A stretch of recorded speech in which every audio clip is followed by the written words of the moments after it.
ദേവസേന എങ്ങനെയെങ്കിലും കൊന്ന് ജാനകിയുടെ ആത്മാവിനെ വിഷമിപ്പിക്കാന്ന് വെച്ചപ്പോ അവള് രക്ഷപ്പെട്ടുകൊണ്ടേയിരിക്കാണല്ലോ. ജാനകിയുടെ ആത്മാവിന് ഒരു തിരിച്ചടി കൊടുക്കാൻ വേറെ എന്താ ഒരു വഴി?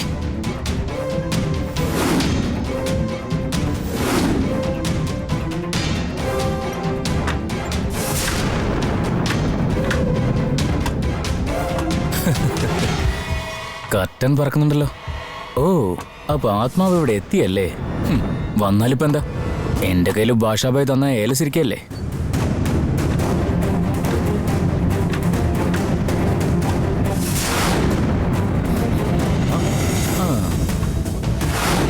അപ്പൊ ആളിങ്ങെത്തി. അന്വേഷിച്ച് വന്നാണല്ലേ? എന്താ കാര്യം? നിന്റെ ജീവൻ എടുക്കാനുള്ള സമയം വന്നിരിക്കുന്നു. അതൊന്ന് ഓർമ്മിപ്പിക്കാൻ വേണ്ടി വന്നതാ ഞാൻ. എന്റെ ശരീരത്തിൽ ഭാഷാബയുടെ ഏലസ് ഉള്ളിടത്തോളം നിനക്കെന്നെ ഒരു ചുക്കും ചെയ്യാനാവില്ല. നിന്നെ എനിക്ക് കൊന്നു കൊല വിളിക്കാൻ ഒന്ന് സ്പർശിക്കേണ്ട കാര്യം പോലുമില്ല. ഓ, ഞാൻ വിചാരിച്ച ഇപ്പൊ ഇവിടെ വെച്ച് തന്നെ നിന്നെ കൊല്ലാൻ കഴിയും.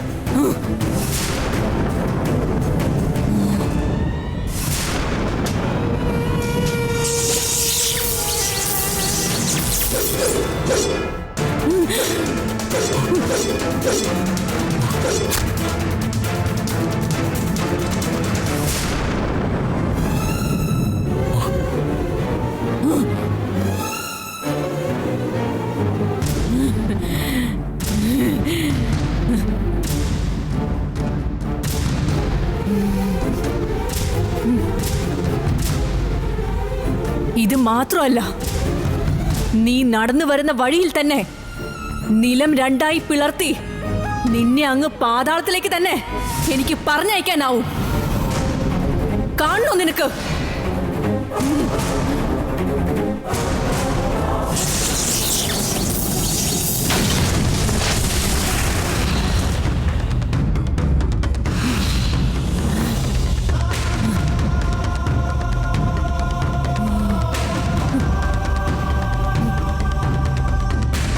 മുന്നോട്ട് നീ ഒരു ചുവടെടുത്ത് വെച്ച് നോക്ക്, അപ്പോ കാണാം.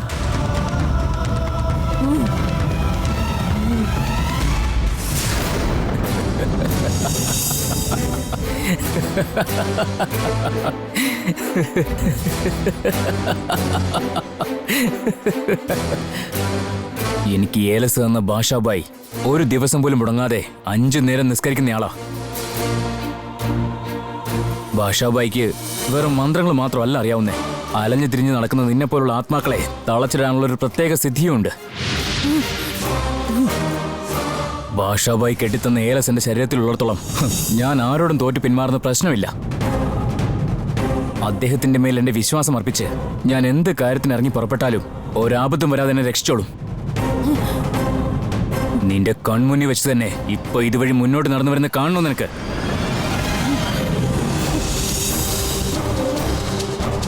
ഇൻഷാ അല്ലാഹ്.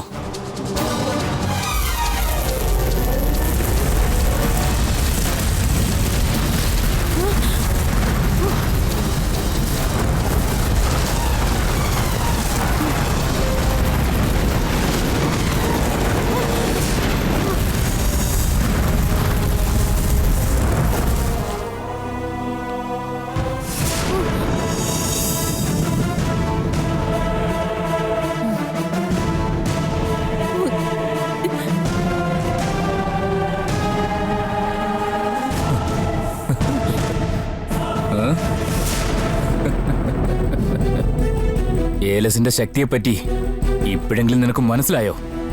നീ അള്ളാഹുവിൽ വിശ്വസിക്കുന്നത് കൊണ്ട് അള്ളാഹു നിന്നെ രക്ഷപ്പെടുത്തി. എന്നാ അള്ളാഹുവിന്റെ പേരും പറഞ്ഞ് ഇതുപോലെ നിനക്ക് എപ്പോഴും രക്ഷപ്പെടാന്ന് കരുതണ്ട. എന്തുകൊണ്ട് പറ്റില്ല? ഈ ഏലസിനുള്ള ശക്തി കൊണ്ട് ഞാൻ ഇങ്ങനെ രക്ഷപ്പെട്ടുകൊണ്ടേയിരിക്കും. അള്ളാഹുവിന്റെ ശക്തി നല്ലവരോടൊപ്പം മാത്രമേ എപ്പോഴും ഉണ്ടാവൂ. നിന്നെ പോലുള്ള അസുരവിത്തുകളുടെ കൂടെ ഒരിക്കലും അധിക കാലം ഉണ്ടാവില്ല. നിന്റെ ശരീരത്തിലുള്ള ഈ ഏലസ് തനിയെ നിന്നെ വിട്ടു പോകുന്ന ഒരു കാലം വരും. അന്ന് ഞാൻ നിന്നെ കൊല്ലാതെ വിടില്ല.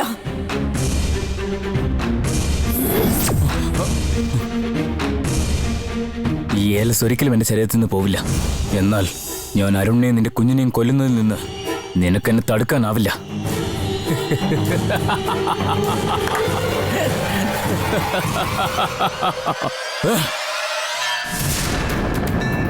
ഗംഗെ, നിന്റെ മനസ്സിൽ നന്ദിനെ കുറിച്ചുള്ള ഒരു ചിന്തയും വരരുതെന്ന് കരുതിയിട്ടാ നിന്നെ ഇപ്പൊ ഈ അമ്പലത്തിലേക്ക് കൂട്ടിക്കൊണ്ടുവന്ന്. ദേവിയോട് മനസ്സ് നിറഞ്ഞു പ്രാർത്ഥിച്ചോ, പിന്നെ നന്ദിനെ കുറിച്ചുള്ള ഒരു ചിന്തയും നിനക്കുണ്ടാവില്ല. നീ വാ.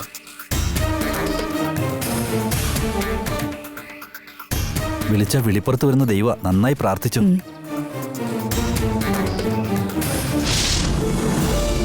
നന്ദിനിയോടുള്ള എന്റെ പ്രതികാരം എന്റെ മനസ്സിൽ നിന്ന് അത്ര എളുപ്പത്തിൽ പോകില്ല.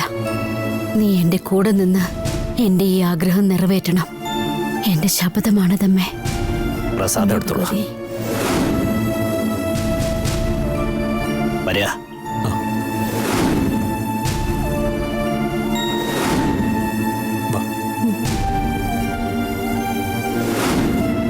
ആരുടെ പേരില? എന്റെ മോളുടെ പേരില. പേരും നക്ഷത്രവും? സ്വാതി, തിരുവാതിര. ഒരു ഇമ്പോർട്ടന്റ് കോള് വരുന്നു. അമ്പലത്തിൽ വെച്ച് സംസാരിച്ചോടല്ലോ. നീ പ്രദക്ഷിണം ചെയ്തിട്ട് വാ, ഞാൻ ഫോൺ ചെയ്തിട്ട് വരാം. ശരി ഭഗവതി.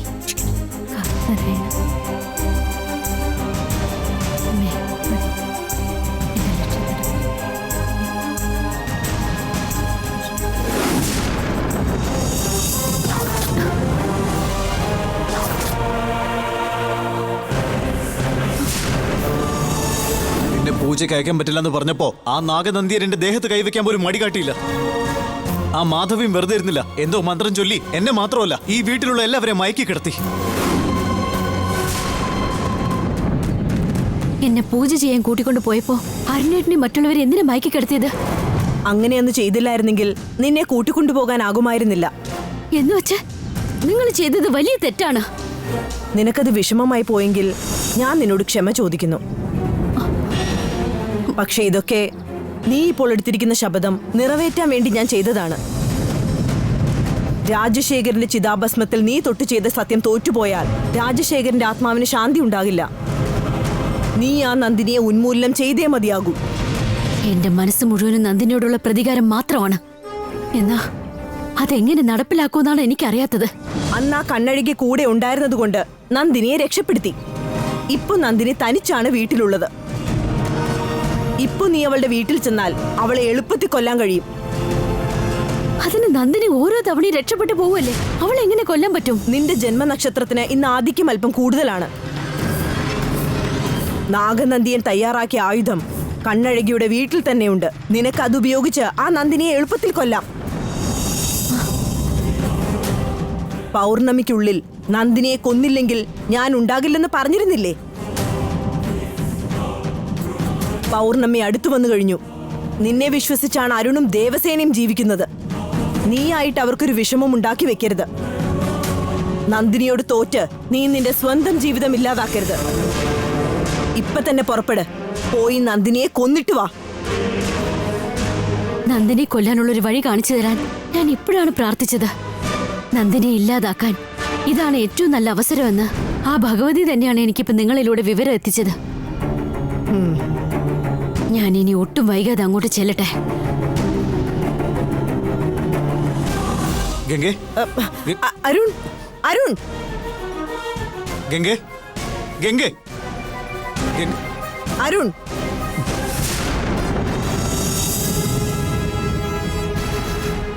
ഗംഗയെ തടയാൻ ശ്രമിക്കേണ്ട, അവൾ പൊക്കോട്ടെ.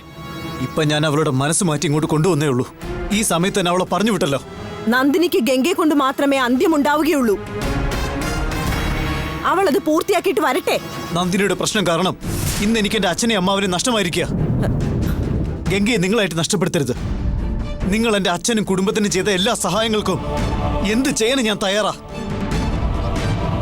നിങ്ങൾക്ക് എത്ര പണം വേണമെങ്കിലും ഞാൻ തരാം. അത് വാങ്ങിച്ചോണ്ട് നിങ്ങൾ എവിടെയെങ്കിലും ഒന്ന് പോയി തരുമോ? ഞങ്ങൾക്ക് സമാധാനം വേണം. ആർക്ക് വേണം നിന്റെ പണം? നിങ്ങൾ ഞങ്ങളെ വിട്ടുപോകാൻ വേറെ എന്താ വേണ്ടത്? ചോദിച്ചോ, തരാം. നിനക്ക് കാര്യം എന്താണെന്ന് അറിയാത്തത് കൊണ്ടാ നീ നന്ദിനിയുടെ ഭാഗത്തു നിന്ന് സംസാരിക്കുന്നത്. ഇനിയും അത് നിന്നോട് മറച്ചു വെച്ചിട്ട് കാര്യമുണ്ടെന്ന് തോന്നുന്നില്ല. നീ എന്റെ കൂടെ വാ.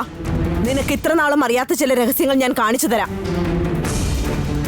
നീ ഞങ്ങളോടൊപ്പം നിൽക്കണോ അതോ ആ നന്ദിനിയുടെ കൂടെ നിൽക്കണോന്ന് ശരിക്കും മനസ്സിലാക്കി തരാം. എനിക്ക് പുതിയതായിട്ടൊന്നും മനസ്സിലാക്കണ്ട. ഞങ്ങളെ വിട്ടൊന്ന് പോയി തരുമോ? പൊക്കോളാം.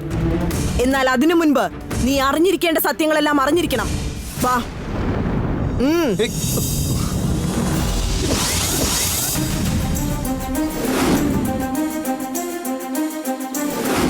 എത്രയൊക്കെ പരിശ്രമിച്ചിട്ടും ആ മായശക്തി പിടിതരാതെ പോവുകയാണ്.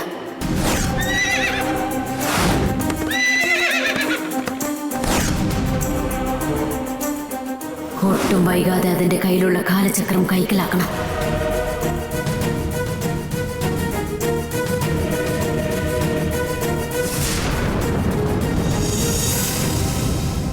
ഇത്തവണ നീ എന്റെ കയ്യിൽ നിന്ന് രക്ഷപ്പെടില്ല നന്ദിനി.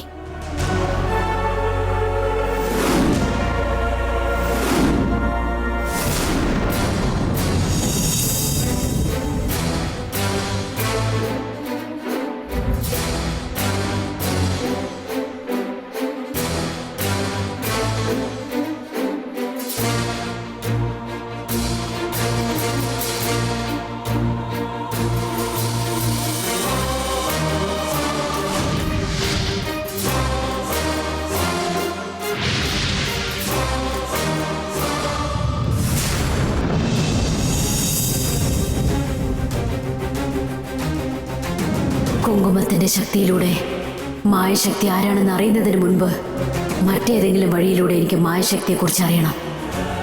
അതിനെന്താണ് മാർഗം? വേൽ എവിടെയായിരിക്കും വെച്ചിട്ടുള്ളത്?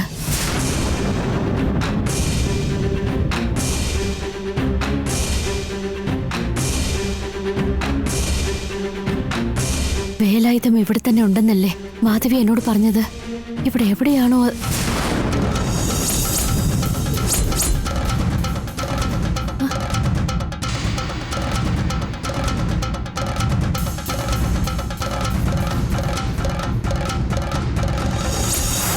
കാലചക്രത്തെ തന്നെ ഉപയോഗിച്ച് മായശക്തിയുള്ള ഇടം കണ്ടുപിടിക്കാൻ നോക്കണം.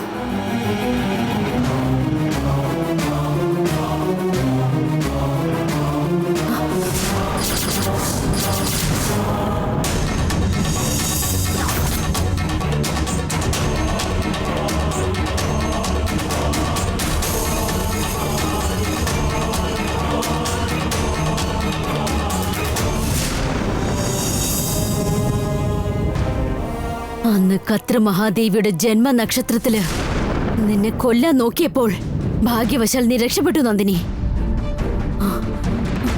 എന്നാൽ ഇന്ന് നീ ഇത് അകപ്പെട്ടിരിക്കുകയാണ്. വേണ്ട ഗംഗേ, നീ പാപം ചെയ്യരുത്. നിന്നെ വെറുതെ വിടുന്നതാണ് മഹാപാപം. ഇനി നിനക്ക് രക്ഷപ്പെടാനാകില്ല. മരിക്കുന്നതിൽ എനിക്ക് വിഷമമില്ല ഗംഗേ. എന്നാൽ ഞാൻ നിന്റെ കൂടെ പിറപ്പാണെന്നുള്ള സത്യം എന്നെങ്കിലും നീ അറിയുമ്പോ എന്നെ കൊന്ന കുറ്റബോധം നിന്നെ അലട്ടു. അങ്ങനെ ഞാൻ മൂലം നിനക്കൊരു ദുഃഖം ഉണ്ടാകരുതെന്ന് കരുതിയ നിന്നെ ഞാൻ വിലക്കുന്നത്. നീയും ഞാനും തമ്മിൽ യാതൊരു ബന്ധമില്ലെന്ന് നിന്റെ കൂടെ നിന്ന് സഹായിക്കുന്ന കണ്ണഴകി തന്നെ പറഞ്ഞിട്ടുണ്ട്. ഇനിയും നീ എന്റെ കൂടെ പിറപ്പാണെന്ന് നുണ പറഞ്ഞ് എന്നെ കബളിപ്പിക്കാൻ ശ്രമിക്കണ്ട. ശരി, നീ ആ സത്യം വിശ്വസിക്കണ്ട. എന്നാ കാട്ടമ്മയുടെ സന്നിധിയിൽ കാലചക്രം തിരിച്ചുകൊണ്ട് എത്തിക്കാൻ ഞാനല്ലാതെ വേറെ ആളില്ല. കാട്ടമ്മയോടുള്ള എന്റെ കടമ ഇനിയും ബാക്കിയുള്ളതുകൊണ്ട് മാത്രമാണ് ഗംഗെ ഞാൻ ജീവിക്കാൻ ആഗ്രഹിക്കുന്നത്. അല്ലാതെ എന്റെ സ്വാർത്ഥതയ്ക്ക് വേണ്ടിയല്ല. ആ അമ്മയെ ഓർത്തെങ്കിലും നീ എന്നെ വെറുതെ വിട്. ഇല്ല നന്ദിനി, കാട്ടമ്മയോടുള്ള നിന്റെ കടമയാണ് നിനക്ക് വലുതെങ്കിൽ എനിക്ക് എന്റെ അച്ഛന്റെ ചിതാഭസ്മത്തിൽ തൊട്ട് ചെയ്ത സത്യമാണ് വലുത്. ആ ശബ്ദം നിറവേറണമെങ്കിൽ എനിക്ക് നിന്നെ കൊന്നേ മതിയാകൂ. ഗംഗെ, രാജശേഖരൻ കാട്ടമ്മയോട് ദ്രോഹമാണ് ചെയ്തത്. ജീവിക്കാൻ അർഹതയില്ലാത്തവനാ. നിനക്ക് ജീവിക്കാൻ എന്താ അർഹതയുള്ളത്? നിന്നെ ദൈവത്തെ പോലെ കണ്ട് പൂജിച്ച് എന്നോട് നീ ദ്രോഹം ചെയ്തില്ലേ? ആ നിനക്ക് ജീവിക്കാൻ എന്ത് യോഗ്യതയാണുള്ളത്? ദൈവത്തെ പോലെ കണ്ട് പൂജിച്ച് എന്നോട് നീ ദ്രോഹം ചെയ്തില്ലേ? ആ നിനക്ക് ജീവിക്കാൻ എന്ത് യോഗ്യതയാണുള്ളത്? നീ എന്റെ അച്ഛനെ കൊന്ന അന്ന് നഷ്ടപ്പെട്ടത് എന്റെ അച്ഛന്റെ ജീവൻ മാത്രമല്ല, എന്റെ വയറ്റിലുണ്ടായിരുന്ന കുഞ്ഞിനെ കൂടിയാ. അതറിയോ നിനക്ക്? ഗംഗെ, നിന്റെ അച്ഛനെ ഞാനല്ല കൊന്നത്. നീ ചെയ്ത് തെറ്റ് അല്ലെങ്കിലും ഒരിക്കലും സമ്മതിക്കാറില്ല. ദയയും കരുണയും ഒന്നും ഇല്ലാത്ത വെറും ഒരു ഇഴജന്തുവായ നിന്നോട് പുലമ്പിയതുകൊണ്ട് പോയ ജീവൻ തിരിച്ചു വരാൻ പോകുന്നില്ല. എനിക്കും എന്റെ കുടുംബത്തിന് നഷ്ടങ്ങൾ സമ്മാനിച്ച നീ ഇനിയും ഈ ഭൂമിയിൽ ഉണ്ടാകാൻ ഞാൻ അനുവദിക്കില്ല. ശക്തിനാഗത്തിന് അവസാനമില്ലെന്ന് എന്നും വീരവാദം പറയാറുള്ള നിന്നെ ഇവിടെ വെച്ച് ഈ നിമിഷം തന്നെ ഇല്ലാതാക്കും ഞാൻ. ഒരാപത്തും വരാതിരിക്കാനല്ലേ നീ കറുപ്പന്റെ സന്നിധിയിൽ ഇരിക്കുന്നത്? ആ കറുപ്പന്റെ മുന്നിൽ വെച്ച് തന്നെയാണ് ഞാൻ നിന്നെ ഇല്ലാതാക്കാൻ പോകുന്നതും. നാഗശക്തി ഉപയോഗിച്ച് അനാവശ്യമായി ഓരോരുത്തരെ ഇല്ലാതാക്കിയതിനും എന്റെ രൂപം തന്നെ സ്വീകരിച്ച് എനിക്ക് തരാവുന്ന എല്ലാ ശിക്ഷകളും തന്നതിനും ഞാൻ തന്നെ എന്റെ കൈകൊണ്ട് നിന്നെ കൊന്നാലേ എന്റെ കലി അടങ്ങൂ. ഏറ്റു വാങ്ങിക്കോ നീ എല്ലാം. വേണ്ട. വേണ്ട. വിടാൻ.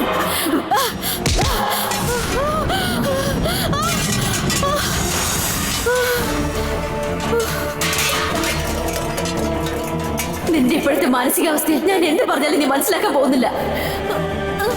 അച്ഛൻ വരുന്നത് വരെയെങ്കിലും നീ ഇവിടെ ഉണ്ടായാലേ നിന്റെ ഉള്ളിലുള്ള വേറെ കുറച്ചെങ്കിലും ഇല്ലാതാക്കാൻ കഴിയൂ.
നന്ദിനി,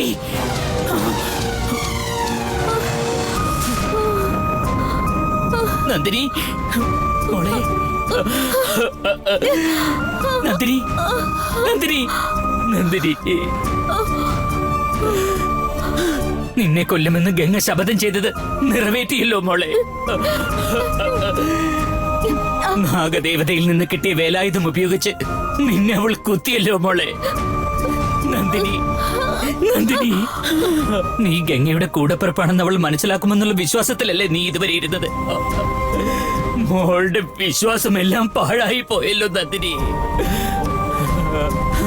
എല്ലാം വെറുതെയായി. നീ ഗംഗയുടെ കൂടപ്പിറപ്പാണെന്ന് അവൾ മനസ്സിലാക്കുമെന്നുള്ള വിശ്വാസത്തിലല്ലേ നീ ഇതുവരെ ഇരുന്നത്? മോളുടെ വിശ്വാസമെല്ലാം പാഴായി പോയല്ലോ നന്ദിനി.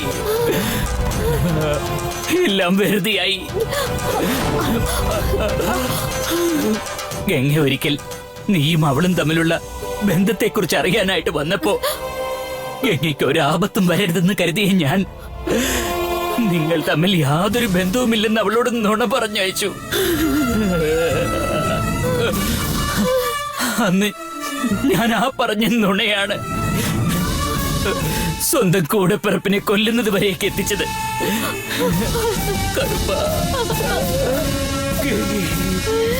നിങ്ങളുടെ അമ്മ പാർവതിക്കും എന്നോടൊപ്പം കഴിയാനുള്ള ഭാഗ്യം ഇല്ലാതായി പോയി. മക്കളായ നിങ്ങളെങ്കിലും എനിക്ക് കിട്ടിയെന്ന് ആശ്വസിച്ചിരിക്കുകയായിരുന്നു ഞാൻ. എന്റെ സന്തോഷമെല്ലാം ഇല്ലാതായി പോയല്ലോ മോളെ. എന്റെ ഇളയ മകളുടെ കൈകൊണ്ട് തന്നെ എന്റെ മൂത്ത മകൾ ഭരിക്കണമെന്നാണല്ലോ വിധി. ഇങ്ങനൊരവസ്ഥ വേറെ ആർക്കും സംഭവിക്കില്ലേ? നിന്റെ അമ്മ പാർവതിയെ തുണ്ടം തുണ്ടമായി വെട്ടി നുറുക്കി കാട്ടമ്മയ്ക്ക് മുന്നിൽ വെച്ച് ചിത്രവധം ചെയ്ത് കാലചക്രം എടുത്തുകൊണ്ട് പോയവരോടല്ലേ മോളെ നീ പ്രതികാരം ചെയ്തത്? ഗംഗയെ വളർത്തിയ മണികണ്ഠനെ ആ മായശക്തിയല്ലേ കൊന്നു കളഞ്ഞത്? എന്നാൽ നീ അത് ചെയ്തതെന്ന് കരുതി ഗംഗ നിന്നോടുള്ള ദേഷ്യത്താൽ ഇങ്ങനെയാണല്ലോ മോളെ പക വീട്ടിയത്.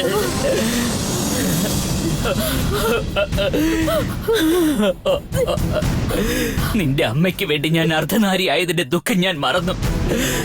നിന്റെ അമ്മ എന്നേക്കുമായി എന്നെ വിട്ടുപോയതിന്റെ വേദനയും ഞാൻ മറന്നു. ഇപ്പോ നീ കൂടി ഇല്ലാതായാൽ ആ വേദന എനിക്ക് എങ്ങനെ സഹിക്കാൻ കഴിയും? ഞാനത് എങ്ങനെ താങ്ങും? കറുപ്പാ, നെരിഞ്ചിക്കുടിയിൽ നിന്റെ കാൽ കീഴിൽ കിടന്ന ഗംഗയെ മണികണ്ഠൻ വഴി കൊട്ടാരത്തിൽ കൊണ്ടുവന്നാക്കി. അവളെ കൊണ്ട് തന്നെ നീ നന്ദിനിയെ പുറ്റിൽ നിന്നും വെളിയിലേക്ക് എത്തിച്ചില്ലേ?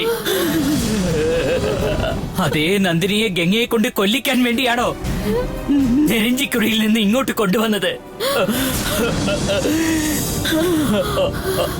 ഗംഗയെ ഞാൻ എന്നോടൊപ്പം തന്നെ വളർത്തിയിരുന്നെങ്കിൽ ഇപ്പോൾ അവൾ നന്ദിനിക്ക് കൂട്ടായിരുന്നേനെ. അന്യായമായി ഗംഗയെ എന്നിൽ നിന്ന് പിരിച്ചിട്ട് ഇപ്പോ അവളുടെ കൈകൊണ്ട് തന്നെ നീ എന്റെ നന്ദിനി ഇല്ലാതാക്കാൻ നോക്കിയില്ലേ? നിന്നെ മാത്രം ധ്യാനിച്ച് നിന്റെ അടിമയായി കഴിയുന്ന എനിക്ക് ഇങ്ങനെ ഒരു പരീക്ഷണം നീ തന്നല്ലോ കറുപ്പാ. എന്തിനാ കറുപ്പ എന്നോട് നീ ഇങ്ങനെ ഒരു ചതി ചെയ്തത്? എന്തിനാ കറുപ്പ?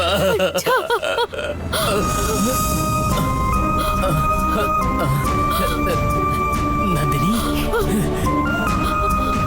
നിന്റെ കൂടെ തന്നെ ഉണ്ടായിരുന്നിട്ടും എനിക്ക് നിന്നെ രക്ഷിക്കാനായില്ലല്ലോ നന്ദിനി. ഞാൻ നന്ദിനി അല്ല അച്ഛാ, ഗംഗയാണ്.